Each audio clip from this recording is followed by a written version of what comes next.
Hi, hello everyone. Welcome to our Grad Malaysia Digital Roundtable for new job skills for the new norm. My name is Shiffa. I am the writer for Grad Malaysia. So for today, we're going to be talking about new job skills for the new job norm.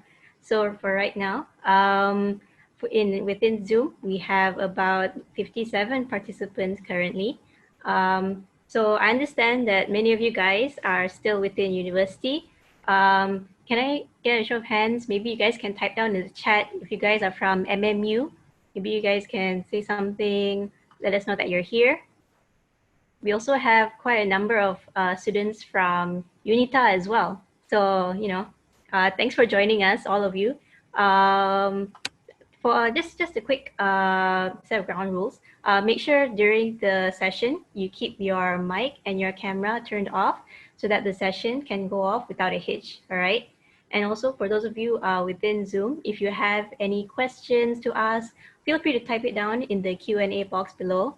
And if you're watching this on our Facebook Live, you can also type down your comments within the comment section, any questions that you have, and we will do our best to answer any questions that you have, all right? So without any further ado, let us introduce our speakers for today. So first and foremost, we have the Talent Section Manager from KVC Industrial Supply Sendirian Berhad. We have Chua Wooi Kien. Hi, Chua. Hi Shiffa, everyone. This is Chua Hi. here. Right, thank you for joining us tonight. Yeah, hope everyone stay well as well. Yeah, right. So maybe what you can do is you can introduce yourself and tell us a bit about your organization. Oh, sure. So I'm Chua from KVC and I'm the Talent Section Manager in the HR department. So under my role, I'm doing employee branding, talent attraction, and also employee engagement. So to talk about KVC Industrial Supply, we are actually the Malaysia leading industrial solutions provider where we have more than 20 sales office and with more than 700 associates to serve our 6,400 active customers. So we are local based, but we're also with global connectivity as part of the Sonapa company HQ based at France. And Sonapa is the world's largest electrical distributor. Our company played its important contribution as strategic partner in multiple industry in Malaysia across the 4 specialized industry, where like OEM, infrastructure, residential and commercial, and also retail. So this is about KVC. All right, thank you very much, Chua. All right, next we have the Employer Branding Lead from Shopee Malaysia. We have Kenneth Lee. Hi, Kenneth. Hi, hello. Hi. So why don't you tell us about about yourself? Sure. Hi everyone. Very good evening. So my name is Kenneth Lee. I'm actually the Employer Branding Lead for Shopee Malaysia. So good to know Troy is also in employer branding. Good to know another fellow employer branding in this call. So my role in Shopee is really looking into engaging with UC partners, educating. Because a lot of people know Shopee as a platform where you buy and sell an e-commerce platform, right? But a lot of people don't know in terms of team behind the curtains, behind the scene, what kind of teams we have, what kind of opportunities, graduates and experienced talent seeker, what kind of opportunities they can have or join Shopee as well. So really my role is to go out there and hey, look, this is the roles that we have, this kind of personality, this kind of experience we need as well. So really, actively talking to a lot of UC partners, both local and overseas as well. But prior to Shopee, I have been in recruitment for the past 9 years plus. So always been in recruitment, talent acquisition, from agency, then moved to in-house with various industries, starting work in engineering, startups, consulting firm as well. So yeah, so that's a bit more about myself. All right. Thank you so much, Kenneth. All right. So right now, before we get started with the main questions, let's start off with something a bit lighthearted and fun. So first question for Chua. What's the most interesting thing that happened to you during MCO, and did you learn anything new? Okay, something interesting happened. For MCO itself, it started 18th of March. and our family actually welcomed our second son on the 23rd. So it's Congrats. quite thanks. So during this confinement period, I would say MC also is like confinement for us as well. During that time, I also upskill my cooking skill. Not just have to take care of my wife and the kids and the baby as well. I think for my role, not just to as an employee is with the company, just the husband or the father, also everything in the house itself for the first month itself. I think the cooking skill is something that I upskill myself during that time. All right. Congratulations on your newborn, Chua. Very happy for you. And it's really good that you managed to learn a new skill. Cooking especially is very, it's very useful during these times. We have a lot of time on our hands. So cooking, definitely a good way to go. Yeah. All right. How about you, Kenneth? Anything new that you learned during this MCO? Not really in terms of not as high level as what Trump mentioned cooking, but pretty much took the time to sort of this during MCO, we not supposed to go to office, so everything is from home, right? So and I have to admit that prior to this I don't have a proper workstation. What I have is just a random desk, so with that arrangement I need to make my way to clear off all my junks, through whatever not necessary to really clear the whole table so that I have a proper workstation. So pretty much in terms of learning, I don't think there's anything that I actually learned from in terms of cooking skills or anything, but really, just to take time to do what I've been trying to do for the past, spend time with family, at the same time, focus on my work as well. Also take some time to actually clear off, do some spring cleaning as well. So yeah, pretty much work on myself. Okay, it's interesting that you do mention that because now everyone's working from home, everyone is trying to set up their workstation at home, buying office chairs online, something new that we're really experiencing lately. Exactly. Yeah. So obviously this whole coronavirus pandemic has affected a lot of things. So it does bring me to my next question. So how has recruitment been affected within your department and organization? Chua, would you like to answer that first? Okay, so actually with the current pandemic, it actually definitely affected recruitment in most of the organizations, which including KBC as well. So when come to overall recruitment, we are in the stage of re-strategizing our hiring process. In this moment, we are examining our current strength and projection on resources required and potential creation of new jobs to achieve our business goal.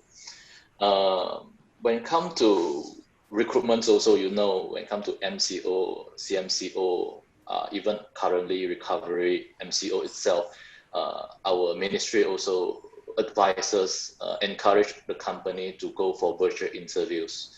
So virtual selection process is for us currently is in place where we try to minimize face-to-face interview as well.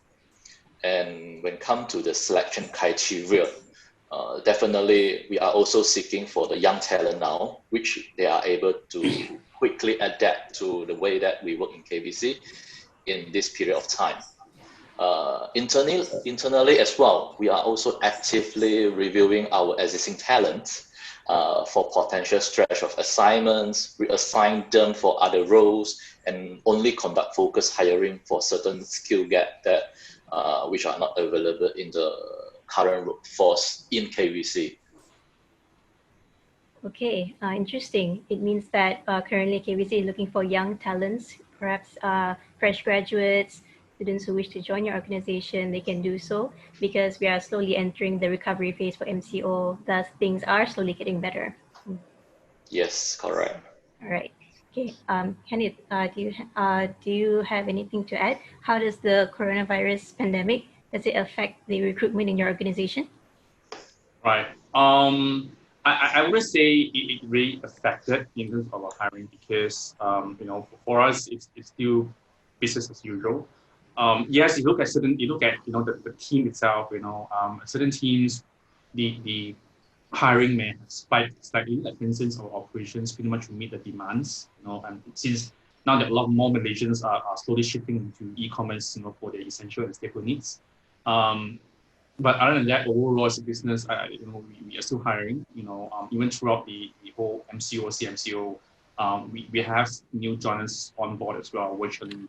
So I think we are quite lucky in the sense that e-commerce is considered as an essential industry, and we are not as affected compared to some other industries. So we're quite lucky in that sense. But to add on to what Chua has mentioned, what really impacted us is really in terms of the process itself, the selection process. Obviously, everyone or everything now is through virtual. Whereas before, we have a lot of face-to-face interviews because face-to-face, is still the best way to gauge, a certain candidate, right? In terms of the body language, in terms of the comm skills, right? But right now, because of all these changes, we just have to adapt to moving on to virtual, from starting from first round interview with the recruiters, right, to hiring manager, final interview as well. So everything's through to online virtual. Even during MCO, like I mentioned, when they're on board, right, say for instance, today is my first day in Shopee. I will just book from home. I will just log in to Shopee app email, and then I have a Zoom call with my manager, with my team, to onboard me in terms of what's the team culture and everything. So you see, everything is very, very virtual. Yeah, definitely there will be some people saying that it's not as close compared to someone physically onboarding, but I guess it's a new norm. We just have to get used to it. And also, like I mentioned, we are still hiring throughout this whole period, and obviously, a lot of people more and more will want to join e-commerce, as a part of career. So for us, with that high volume applications, we are a bit more stringent in terms of assessing the candidates, mainly because we want to make sure that whatever reason you want to join us is for long term, right? It's not something that, because I'm looking for a job, hence I just join a company, for a short period of time. When things gets better, then I move on to something that I really want to do. So there's something we need to make sure that it's your real interest, you're really passionate about joining a certain company, and make sure that because once you join us, we look at a long term career. It's not for a few months or a year or 6 months, right? So we need more stringent in that sense. But really, in terms of fact, is really more on the process and how we sort of select candidates overall. Not so much in terms of whether I receive hiring or not. Definitely. During this new norm, there are definitely new SOPs that need to be taking place for recruitment. Yeah, and you need to make sure that you get a really good candidate for your organization. Yeah. Which it does lead me to my next question. What are some of the skills that are becoming increasingly important during these trying times? Because as we know, skills are important, but during MCO, there are certain new things that we need to do things online and as such. So what are the kind of skills that fresh graduates or students or job seekers need to emphasize on when they are job searching? Chua? I think let Kenneth answer first. Is it okay? No problem. Sure. I think in terms of skill sets, let's for my context, I'll look at more general skill sets. But let's not talk about technical skills, because obviously technical skill set depends on what role that you are applying. Regardless of what time. Say for instance, if you are a software developer, right? Regardless of whether it's pandemic or year end or what time you're going through, you will still need that technical skill sets. So that you can't run away. But more on the general high level basis, it's more on of your soft skills. As what Chua and myself mentioned earlier, a lot of interviews now is going through virtual, right? Whether you like it or not, it's going through virtual. And also virtual, as how high tech as it can be, right? Sometimes you can't run away from things like bad internet connection, right? And again, having a video call, that sense of closeness, human touch is lacking. So how you actually communicate, how you actually market your profile experience, is very different ballgame. So hence, if you ask me what skill set that fresh graduates need to relearn is in terms of how do you communicate yourself? How do you actually communicate your message across, right? No longer you go interview, say that, okay, I just want to do this, this is my some questions I have, but really explaining why you want to join this company, why you are so passionate about this particular role, do a bit more reading about the company when you go for interview, right? And also in terms of other than that, really in terms of your values that you can add to the company, all these things are still very, if you look at it, like it's still required, way before this whole pandemic happens, right? It's still the same skill sets, right? So it's just that at this moment, you need to pump in more effort in terms of interviewing, right? Because like I said, it's through video, everything is a bit too virtual. It's hard to gauge your interest as well.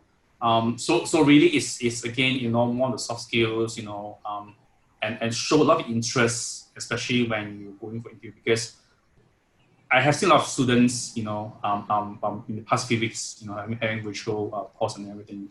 A lot of times I come across students where I couldn't sense that interest from them. I'm not sure whether because they're not keen with the role, or maybe they feel that, or it's a video call, so maybe video call is not as important as a face-to-face interview, right? But like I mentioned, looking at next few months, I don't think we're gonna have face-to-face interview at all until the end of the year. So even though it's a virtual call, virtual interview, treat it as a very important session as well, right? You need to dress up accordingly, make sure that everything's tidy, you are in an enclosed environment where it's quiet, your internet is stable. So again, treat it as a very, very important interview. So yeah, I think for me, these are skill sets that is still as important compared to previously as well. Okay, great, interesting. Chua, would you like to add on for that? Yeah, what Kenneth touch will be mostly about tech savvy and also communication, which both hard skill and soft skill I think is quite important. So there are a lot of skills out there that we are actually looking at, but I would just pick the top three that I think will be increasingly important for currently. So definitely first thing would be the tech savvy, where I think even with our cell phones or even with our laptops, some of us might don't have any laptops. We are using company laptops. So if for the job seekers, for the fresh graduate, they might using handphone. So handphone wise, you still can download apps like Microsoft Teams, Zoom, TikTok, that kind of collaboration tools where when it comes to virtual interviews, make sure you have all the apps with you even before the interview starts, because you would like to test all the things like what Kenneth mentioned. Make sure the videos is at there, audio is okay. If let's say prior to the interview, the company asks you to have a presentation, so you also need to make sure all the things, the slides goes well, to make sure there is no disturbs during the sessions itself. In the end, during this era, we are talking about this era also is quite data driven. I think even in Shopee, also in KVC, data for us is very important, where we need our customer data, what are the things they want to pick, what vendor our business can give to us. So tech savvy is one of the skill set that is very important for now. And then second thing that Kenneth mentioned also is about the communication, which we can say is about the human touch. When it comes to virtual interviews, virtually meeting people, it's really like not really you are meeting people face to face. So the presence itself, how the interviewer feels when the fresh graduates, they would like to seek for their first job or what, their lack of passion is in the end is maybe we didn't see people face to face, right? We just see people like virtually. So in the end, the lack of passion will be the things that we really need to show, the excitement, how we look at the lens, and then not just looking at the screen. When you look at screen, you actually bend your head down, not looking at the lens, look at the people face to face, eye to eyes like that. So that's relates also to effective communications also. So we don't want to although we are working from home, it might seem silo, but interactions in the end is a very important point as well. And the third skills, I would say also is a soft skill, which is time and work management. you work from home itself, and like KVC, we have flexible working arrangement. So for a father, a dad, or a mom that having kids in house, how they're gonna focus and be disciplined during their work time also. So in KVC, we are quite understand how this feel when your kids is next to you and then making noise like, "Mommy, I want this, I want that." So for us, it's like how we manage. So time and work management in the end is something that is a new normal for all of us. If let's say we have this flexible to work from home as well. All right, interesting. Sorry, just to add on to what Chua mentioned, I think one important point that he mentioned was, in terms of communication with the team, like what we say, effective communication is very important, but not only because of interview, that you need to pump up your communication skill, but really once you have passed interview, once you join the company, because now virtually everyone working from home away from each other, when you have communication with your boss or team, right, everything's virtual. So that also makes a very big difference. How are you able to communicate and convey your message as well, right? So not just only for interview, but in terms of for longer term as well. All right, great. We actually have a question from one of our participants. We have a question from Muhammad Hafiz Ruslan. So he's asking, can you give us tips on the skills in order to succeed in a job interview to win the company's and the boss's heart? So he wants to find out how you can appeal to the company during the interview. What are the kind of skills you should exhibit? Anyone would like to answer that? Maybe I can give some tips to Hafiz. So when it comes to interview itself, you want to grab their attention. I think in the end, it's about how you communicate, how you convince them. The things that, because fresh graduate, we understand that they come out is for them to learn. We are not expecting if let's say you are you are active in core curriculum, maybe we ask more questions about activities, but in the end, we are not expecting you to know our products or how our company works, but we are looking at your spirit. So virtually will be your biggest challenge, where how you gonna convince your future employer during that time. So the convincing skill is something that I think in university, when they have their career services also, if let's say they have this kind of soft skill classes, do attend and also do involve to certain of the core curriculum if possible, so that you're able to gain your confidence from there and come to speak with people. You have the aura that you can convince them, I would say. Okay, all right. Kenneth, do you want to chip in? Yeah. In addition to that, it's really, how do you win or get yourself selected? It's really to show interest. I think that's the most important thing, because, as simple as it sounds, again, this is based on my experience, the past few months where I spoke to a lot of students. They always say, "Oh, I'm very passionate to join, e-commerce, because it's growing, and a lot of people are moving to e-commerce." So that's true, that's a fact, right? But when we try to dive deeper, like in terms of, in the case, since you're so passionate about e-commerce, what do you know about us? What do you know about the industry itself, right? We don't expect you to know in terms of data, but at least more surface level. How the company has grown, right? Also if you have any questions at the end of the interview, anything you want to find out. So when that happens, right, there's nothing from the candidates, right? So if you put it into a layman comparison, if you have interest in something, if you like something, what are you going to do? You find out more information, right? You do a lot of research, right? So similar goes to interview as well. If you say that, I'm very keen to join e-commerce, for instance, I'm sure the first thing you do is, before interview, you do research about e-commerce, you do research about Shopee, right? You do research about the role that you are applying for, right? Yes, sometimes information may not be there, and that's the opportunity for you to ask the employee, I'm trying to look for this information, but it's not in the website, maybe can you share with me? So when that question comes in, right, okay, so you're actually looking at the right angle, you have interest, that's why you're asking a lot of questions, a lot of relevant questions, right? So number one thing is really interest. And secondly is also how you can add value to the employer, right? A lot of people say that, oh, I want to join this company because I want to learn, I want to be part of this e-commerce, right? It's always about you want to gain, right? What you want from us. But in reality, a lot of employers also want to know what you can provide to us, right? Yes, you may be a fresh graduate, right? You may not have any working experience.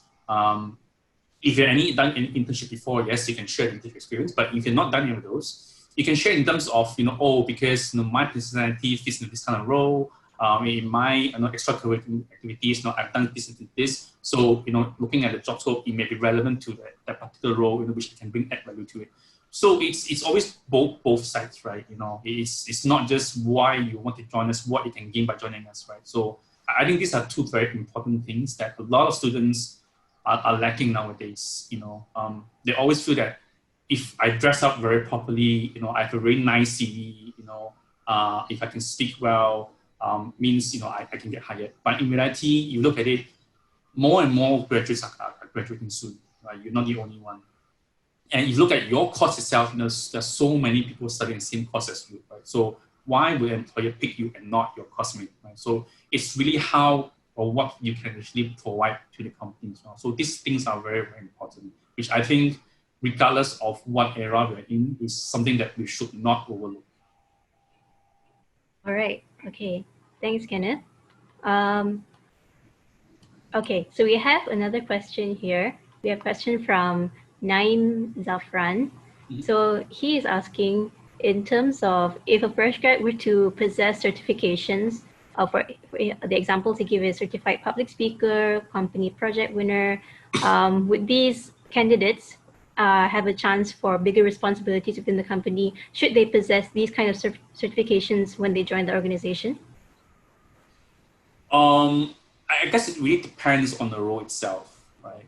If the role requires you to have certain certification or certain skill sets, right? If you have those, obviously it gives you an advantage compared to the rest, right? But on a general basis, if you look at, whether you have leadership experience or during extracurricular activities, you have done some leadership, took on some leadership role, would that help? I would say yes. I wouldn't say it will give you a bigger responsibility, but I would say that it will give you an advantage, compared to those that may not have it, right? Because, like for instance, Shopee, when we hire candidates, right, for some of the roles, especially our graduate programs, besides good academic results, we also look for people or students with who are active in extracurricular activities, active in the sense that they are involved, but also same time help some leadership roles, right? So because that gives you a foundation to actually train you to be a future leader, right? It train you in terms of decision making, it trains you in terms of responsibility, it trains you in terms of having effective communication, right? So yes, so definitely, if I have two CVs, two students, one who's active, say a director in one of the local societies compared to one that has not done any extra activities. Obviously, I would pick the other one, the first one and the second one, right? So to answer the question, in general, yes, it does give you an advantage to be shortlisted for a role, but I wouldn't say that it will give you a bigger responsibility. Maybe higher expectations, yes, but probably not bigger responsibility. All right, thank you. How about you, Chua? Yeah, same to what Kenneth shared. A genuine certificate, I think some activities itself will be added points to the fresh graduate or even the candidate himself or herself. So you want to grow with the company, so you may not want to get bigger role at the first place. With the certificates itself, definitely you will come with I will let Spider-Man also with a greater power, you get greater responsibility. So you are putting your expectation to your superior that he or she will feel that, oh, okay, this is a candidate that is very active. So let's engage with him or her. And in the end, let's say if you are unable to perform, then the activities, the certificates that you put at there didn't bring any positive to you later on when you join the organizations. So for me, it's a good thing for you to have it at there, but you must act as you deserve the certificates. This is what I can share to Naim. All right. Okay. Thank you. All right. So far we've been talking about the important types of skills that a candidate should have when they apply for jobs. What about, is there any instances where there are skills that are losing their importance? Are there any skills that are considered maybe less relevant than they were compared to before? So when talk about skills, I think in nowadays any skills which are not adaptable to current atmosphere, high likely will become obsolete. So some example, the skill needed to perform manual filing. So it's like paper-based, right? So many companies actually start to moving into digital and paperless. So like manual filing is now become online filing. So what I'm trying to imply here is actually any skill that you currently possess right now, you're gonna think of how these skills can actually coexist in the virtual space later on. I can't really say like, because manual filing is like more to a task, but how you're gonna make it to a skill? Pure admin assistant role also, it is a role, but how you can make this role to become add value to what you are doing currently. Always is about simplifying the task that you are being given, how you make it add value to it. A lot of fresh graduates or even experienced candidates, when they join a company, they feel that like, oh, this is my role, I just perform my role. But when a company hired you, they are actually looking into more to like how you bring value rather than like your business as usual, you do a daily task, that kind of things. So when it comes to yearly performance, they'll say, hey, I have done all the things, but why I did not deserve this, I only get that kind of things. So skill set is something that not just the learning and development departments that able to assist you, but your own self, your own initiative. When you join the organizations, you also need to upskill yourself from here and there from time to time, so that any skills that you are possess now will not become obsolete. From time to time, ask your organization if, let's say, they have this sort of like training ground for you all. Do attend, not just saying that like, hey, I'm very busy, I have this task, I have that task, I don't want to go to training. So always remember, when company give you this benefits itself, utilize it, where it's a chance for you to bring a better solutions to the company. All right. Thank you, Chua. Kenneth, do you want to add on anything? Yeah, one thing I just want to add is, it's, to be honest, I don't think there are any skills that are becoming less important. For me, any skills that you have, are valuable in their own ways, right? Be it technical or be it soft skills. But one thing, my message to all the young students or young graduates are, whatever you do, you got to be prepared to actually know that whatever you skills have right now, if you don't upgrade yourself, you don't upskill yourself, your value to the company, may become lesser and lesser as the company grows. Not only in the sense that, learning new skills, but also in terms of adapting to changes. Because, I'm sure a lot of students heard of this term called agile, right? Agility, right? What that really means is, you gotta be experienced, you gotta be able to adapt to the changes, right?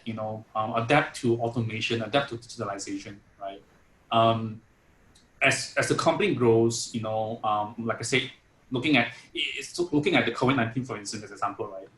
If the person who is not very tech savvy, who is always very against, using, say, online or anything, if it's COVID-19 happens so suddenly, right, and everything to virtual, to Zoom calls and Zoom meetings, if you can't able to adapt to that change, right, then you lose out, right? So that's why I think, for me, I don't think there's any skills that is becoming less and less important, but really for yourself, to make sure that you always have that market value, is to adapt to the changes, right? Understand what is the current trend, what helps you in your role, and then try to adapt and try to learn there. So I think that's more important rather than make sure that you don't have any skills that's important. All right, thank you, Kenneth. We actually have another question from our Facebook Live, actually. A question from Chong Mi Yi. So he's asking, aside from using Microsoft Word and Excel, are there any other skills that are commonly needed to add value for a position? So it looks like that he's talking about technical skills in this sense.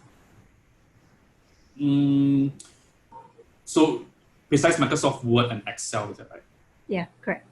Okay. I think other than that, it really depends on the role itself. As what we mentioned earlier, if you're applying for a software developer role, or a data analytic role, right? You're gonna know things like Python or R, SQL, right? Those things that you can't run away. But on a more general term, I guess it really depends what's the requirement needed for you to perform that particular responsibility.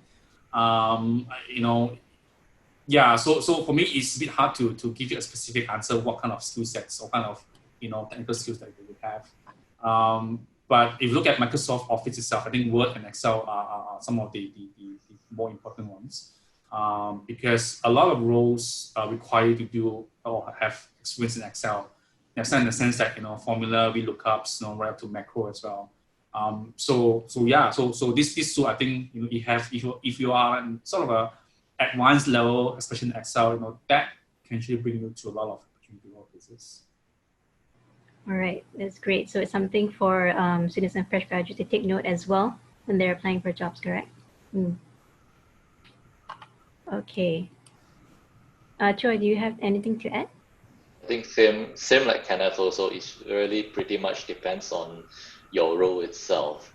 So, but when people talk about Microsoft Word, Microsoft Excel itself, I think for the organization out there, I think it's quite crucial no matter what role you are. Even admin also, you need to know bits and bits about all these kind of software skills also. So like what Kenneth also touched about, VLOOKUP, macro, that kind of things also is important. One of another thing maybe we need to know maybe is about our social media skill. Because in the end, when you update your positions in LinkedIn, in Facebook, or even you upload your photos wearing your company shirts, company t-shirts, in the end you are actually your company ambassadors indirectly. So for me, it's I think for social media, that kind of things is one of the things that we can the things that we are also rather than the rest will be, in the end, it depends on your job role. Finance, you need account skills. IT, you need software skills, hardware, software, that kind of different skill set. When it comes to HR also, we have our HR software as well. So different role, they will have their other specific software. So the rest of the thing is quite common. The one for me, it's a bit unique, will be this social media skill itself. Yes, social media skills definitely becoming more of something that we need to learn more about. We're going more into the virtual world and online. So yeah, students do take note about the skills that you should learn. All right. We have another question from Muhammad Azrin on Zoom. So he says, I majored in human resource management and love to work within that scope. But when I seek for that position, I find it very tough for the companies to pick fresh graduates, even if it is an assistant job in a related department. My question is, what should I work on first for me to be able to work within the human resource department? So this is a experience-based question, I believe. For myself, I don't think there is any right, wrong answers about it. So for Azrin, what should I work on first for me to be able to work on human resource department is in the end, it's about your interest. Nowadays, for us, we are eagerly to get a job. So we have a lot of job portal out there, and then we are actually applying different job role in one organizations. So imagine if, let's say, I am the recruiter and I see your application in around all my vacancies there, customer service, HR assistants, admin assistant, what actually you would want to achieve? I didn't say that like you should put your eggs in different basket, which will secure you more. But in the end, it's about your interest. Since you already say that you are major in HR management and you love within this scope, so when you apply your job itself, you can aim for HR and admin rather than you applying in every role in this one company, because you, like you say, you want to start with any other place first. For me, if let's say it's your first job, you would like to try others, in the end you go back to HR management, you might can do that, but it's not advisable. In the end, we even for me, when I see candidates, when they write into companies also, application for vacancies in KBC. So I feel that like, okay, I know you're studying in HRM, you definitely would want to have a HR assistant role, but I have other roles also. And I do not know what you are interested at. Like, can I share just interest, the thing that you are interested in? So if let's say you are interested in this particular role, don't be afraid to write the position's name in the job application. Just share with us, even though during that time, HR assistant role might not be at there, but at least we know you are the candidates that you are looking for HR assistant role, and then we can put you at the right bucket. So that later on, let's say we have any vacancies, even before we post the position, we have the pool, and then you are one of our candidates that we can call. So be clear that what are the things that you would like to seek for, and then apply it. Don't be afraid to mention the role, and then in the end, something that like I can try others. So if let's say the company suddenly offer you others, so are you going to take up the role or not? Then that is another question that you have to think, and then it's a hassle for the companies also. All right. So it means it's good for the applicants to also kind of specify in their application about the type of job roles that they're interested, so that the company can get like a clearer idea on what the candidate is looking for. All right. Kenneth, would you like to add anything? Yeah, I think the question is, there are a few factors, right? Number one is when you mentioned that it's very tough for the company to hire postgraduates. Is it because you have applied to a lot of roles but you're not called for an interview, or you went for an interview but you're not selected? Because these two things are very different, right? If you applied to a role but you're not shortlisted, it could be boiled down to certain things, right?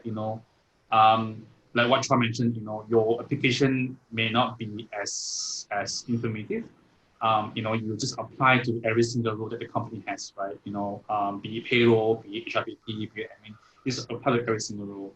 And for recruiters, right, that's a big no-no. In fact, when they see someone apply to more than 3 roles in the company, right, and these 3 roles are very different, right? The first thing they will do is they will just KIV the profile, because obviously it means that this person do not know what he or she really wants. So just really dumping the CVs through all the roles, right? So potentially that may be the reason why you're not shortlisted, or maybe because but then you since mentioned you studied HRM, so the fact that you studied different academic, so that's totally relevant. But if say for instance, if you or maybe in terms of your CV when you apply for a role, CV wasn't clear enough, right? What you have, experience you have, what value you bring into your results, everything probably is not clear for the recruiters to have. Because always remember, right? Recruiters screen through hundreds of CVs in a week, or maybe sometimes up to 1,000 CVs in a week. And when they screen through CVs, they will spend only about 5 seconds to glance through what they want to see, right? So if the first 5 seconds they couldn't see what they want for the particular role, then your chance of being called for interview is gone, right? So that's why in some of my webinars, I spoke to other university students, having a very effective and clear SIM is really, really important, because that's your, because that's a passport, for you to be called for an interview, right? Because that's your first impression. So that could be one of the reasons. Say for example, if you have attended interviews, right, for HR roles, but then you can not shortlisted, then you need to come back. Number one is probably you can ask feedback from the employer. What was the drawbacks, what was the lacking part, what was lacking, why not shortlisted. Or number two, you come back, you sort of do a lot of self-realization, right? During the interview, what could I have done better? What else could I have done better, to be shortlisted? Is it because, back to my first answer was, during the interview, I didn't show enough interest for the particular role, right? Or is it because, I don't have a clear idea of what I want to do in HR? Because HR itself is very big. You can talk about admin, you talk about, payroll, you talk about facilities, you talk about business partnering, you talk about recruitment as well. So it's a very, very big function, right? What's your interest, right? Again, a lot of students, they say that, oh, I am keen with human resource because I like to talk to people, right? For me, that is a very vague and very safe answer. You like to talk to people, why don't you do sales? Right? It doesn't mean it's in HR, right? So give something more concrete. You say that, okay, so you are interested in doing this, but it's very aligned to HR human resource, right? Then you can also share that in terms of, from HR, what do you learn to plan to achieve in the next few years, right? What's your career aspiration, right? Do you see yourself in doing HR management in the next few years? So share all this information with the employer, right? Don't just say, oh, I want to join HR because I like to talk to people, right? I like to have that human interaction. There's so much more roles that gives you that, no HR. So these are some of the reasons that I can think of, right? Yeah, so it could be these few factors. So it's always good to, after every interview, come back, do a self-reflection, right? Is there anything that you could have done better? Is there any way you could answer the question better, in the next interview? So in this case, it's important for the candidates to do some soul searching of their own and find out their own passion and interest if they really are interested in it. Correct. All right, okay. Thank you for that. All right, we have another question on Facebook Live by Yuan Chan. He asks, what are the common questions that will be asked during the interview? And he also asks, are candidates allowed to ask questions regarding working culture during the interview? Very, very good question, actually. I would start out by saying that what kind of questions you shouldn't ask in your first interview. It would definitely be remuneration, working hours. Right? These two, it's something that you shouldn't ask in the first interview. In fact, you shouldn't ask in the second interview. You should only ask this question when you are shortlisted or HR call you that you're offered the role, right? In fact, I love it when students ask me about culture questions. Or I know this topic is this culture. I know based in this company is this culture. Can you tell me more, right? Because it shows that number one, especially with all the younger generations, for them, they always look into culture fit, right? Even for us as well, Shopee, we're a very young and dynamic team. For us, yes, you can be you have very good technical skills for the particular role, but if you are not a cultural fit, right, we would still be hesitant to bring it in because we know that you won't able to work well with the team. You won't able to gel with the culture, with in terms of culture, in terms of team style, in terms of team dynamics, in terms of the biggest skill, in terms of the company values as well, right? So definitely it's a good thing to ask in terms of culture. Do not be afraid, saying that, oh, I'm this kind of personality, do you think it will fit with this culture? Or say that, ask culture, for instance, like, oh, are there any engagement, for the employees? How is it like? How's the management style? For me, I love it when students ask this question because they when you ask these questions, right? Like I mentioned, the first impression I have is, oh, you are in it for long term. Right? It's not you want to ask about yes, role is very important, but if you ask about the culture, means you try to fit yourself, or you try to see whether does that environment fit into what you want to be, right? So for me, that is actually an indication that you are in it for the long term. So culture question is very, very good to ask. After the question, right? If you feel that the culture does not fit to your personality, do not be afraid to turn down the interview if you're selected for a second round, because ultimately culture is also very important. It makes or breaks your career as well, right? You may like your job, but you don't like the fact that it's very, you're being micromanaged. Your employer are not very open in terms of receiving feedbacks, right? So you may not last long in the company as well. So culture questions are actually very, very good, and not many students actually ask that, to be honest. All right. Okay. Chua, do you have any other common questions that you would usually ask during an interview? And what do you feel about questions regarding the working culture? Question I usually will ask, I would say, is out of blue. The question that I would say technical question will be the things that the hiring manager would like to assess. But out of technical question, for myself, maybe I will ask something like, what is the book that you last read, even a magazine, that kind of thing, that it suddenly caught you off guard, like, oh, is it something that I have done before in there? So something that is too common for you to like get it. So this is some question that you might need to prepare. So don't be afraid to give honest answer. If let's say you didn't really read any last book or what, maybe you can give like newspaper, magazine, that kind of thing. Always don't create an answer that is not genuine when you would like to answer any questions. So that is the first thing. About culture itself, when let's say Yuan Yuan would like to ask about culture, I think like what Kenneth shared, yes, you do need to understand the company culture. Like in KVC itself, we are like work together, manage together, and share together. This is our culture.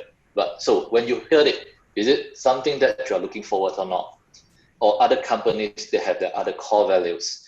Is it something that you're looking forward or not? You might be a individual contributor that you feel that you are more successful when you are in doing things individually, or you are a team player. So you need to understand that particular companies, how their culture looks like. So it's really encourage all the fresh graduates to ask this kind of question. And then, like Kenneth mentioned, remuneration package, I think that one will be left until the end. When we look into a job, we are looking something that we like just now, question from Naim. We are seeking for the job that we are like. We are not looking at the remuneration package at the first place.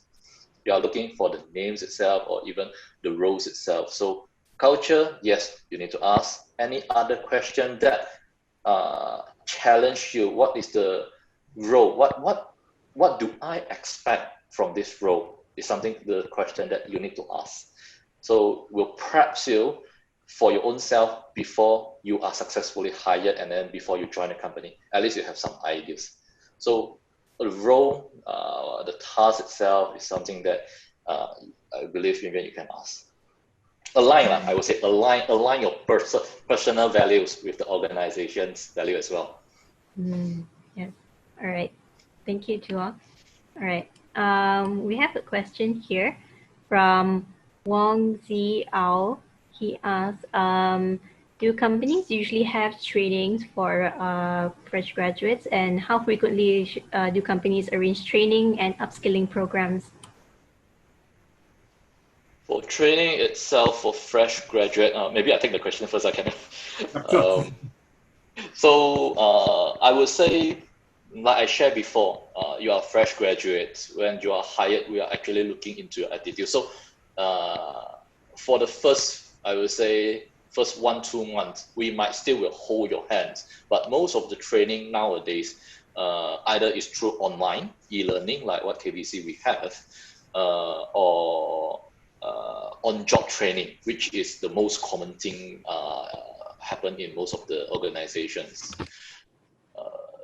For this currently, if let's say you have e-learnings, you have to attend for the first day, that when you attend your first day briefing itself, when company gives you the laptops and then the HR team have do the first day briefing to you all. The next, when they pass you to your departments. So from there, I believe your superior should at least hold your hand for the first week or second week itself before let you run. Because in the end, fresh graduate, we really need you to understand how the company works, how the organization works, how your team works, and what you are actually doing. Because you do not know what, maybe in KVC, you do not know what you are going to do in, let's say, procurement department. We need to let you familiarize with our system. That's why we definitely will give you a certain sets of trainings from there. So self-learning, induction, orientation now, I think with this pandemic also, all is go for e-learnings. You have to self-initiate all this kind of learnings itself by yourself rather than keep on let your superior or your peers hold your hand. So that in the end, they still need to let you go and run, get you go and fall. So in the end, you need to find out this company, this organization that you will be joining later on. Is there any other way for you to learn your job skills? All right. Okay. Kenneth, how about you? Right. I think there are two parts of this question, right? I'm going to answer. I think number one is yes, company usually do have trainings for fresh bees or fresh graduates, right? In fact, for Shopee, for us, we do have online trainings that's run by our regional office in Singapore. That's mainly on a lot of soft skills like time management, project management, having effective communication, how to have communicate online or through virtual. So, and honestly, if you look at it, they are not just targeting the young fresh audience. It's pretty much even some of the things, even I experienced for more than 10 years. I do join as well, right? So a lot of companies actually do a lot of trainings, for you to upskill yourself. So for you, it's really how much you want to learn, and what are things you want to learn. Obviously, you don't want to join every single training because obviously then you take too much of your time and you may not be too productive in what you do. But really select what kind of trainings you want to that is more relevant. That you feel that it's something that I want to build on. Say for instance, if you know that in terms of your project management, it's always been very lacking, right? Then if I need any training on that specific area, then go for it, right? And don't be afraid to raise your hand to a boss. Hey, I saw this training, I want to join, right? And I'm sure the boss is more than happy to know that his or her staff is actually looking at approaches for you to upskill, right? Because that's why trainings are there in the first place, right? And also, for our Shopee as well, we do have Excel trainings, right? I think one of the questions earlier is, besides Microsoft Word and Excel, what else they need to upskill? So for those that, unfortunately, they don't have one opportunity to upskill their Excel skills, they only know, say, VLOOKUP, but they want to become advanced level. We do have internal trainer to provide that kind of trainings as well. So then you need to actually pick up, or sign up, for that training. So for the first part, yes, companies do provide our trainings. And the second part is how frequent does company arrange training and upskill program? Well, that really depends on the company itself. Some companies are a bit more structured. I know in certain industry, like for instance, the insurance, the financial institutions, the banking, they have a bit more structured learning programs where there is a platform, a learning school for you to go in and just select what kind of programs you want to learn and just assign and just learn from there. Or there's a certain hours that you need to fulfill, within a year, as part of the learning program. So there are companies who does that. On the other scale, there are companies, who a bit more loosely in terms of, they will do a lot of feedback or do a lot of survey from the employees. So, what kind of skills that most of my employees would like to learn. Then from there, I would then assign, run a certain training. So a lot of companies do it differently. Like for Shopee, we have selected training programs we have, on a monthly basis by regional. So that really depends as well. So yeah, so that question is a bit more hard to give a specific answer actually, but the first part, yes, a lot of companies actually do provide trainings now. All right. Okay. Thank you so much, Kenneth. We are reaching the end of our webinar. Sadly, it's already 9 o'clock. Oh, that's fast. Yeah, time goes by when you're having fun. So thank you so much to all the participants for joining us. Please let us know your feedback. We've sent the link within the chat box. You can click the link and give us your feedback on the session. You can also see the link for the M100 survey, where you can vote for your favorite employer. Do let us know. It will be very helpful for us. Okay, so before we end today, maybe you both would like to share any parting words to our participants, any advice or anything like that? Okay, since I believe attendees, most of it are fresh graduates and then just complete their second semester or their final semester and looking for a job. In this pandemic itself, don't be nervous. Take your time to look for the roles that you are really would want to do it, because opportunity is out there. It's like I recall what previous panel also shared. When it comes to in this situation, this critical situation, is actually also an opportunity for you all to look for the roles, the job that you want. So take your time, look for the opportunity, the roles that you want, and apply it. And when you apply it, do remember, just put in the job vacancy, the position title that you would like to apply, so that the company knows that what you want. All right, well said. Kenneth?